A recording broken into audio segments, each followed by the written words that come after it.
श्री महालक्ष्मी अष्टकम्।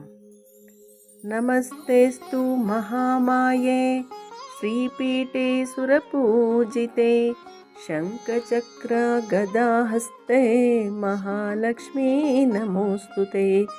नमस्ते गरुडारूढे कोलासुरभयङ्करी सर्वपापहरे देवी महालक्ष्मी नमोस्तुते। सर्वज्ञे सर्ववरदे सर्वदुष्टभयङ्करी सर्वदुःखहरे देवी महालक्ष्मी नमोस्तुते। सिद्धिबुद्धिप्रदे देवी भुक्तिमुक्तिप्रदायिनी मंत्रमूर्ते सदा देवी महालक्ष्मी नमोस्तुते।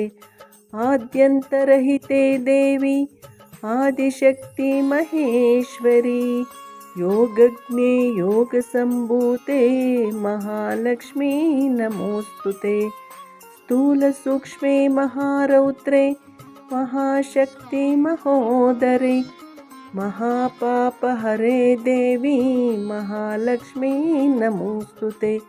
पद्मासनस्थिते देवी परब्रह्मस्वरूपिणी परमेशी जगन्मातः महालक्ष्मी नमोस्तुते।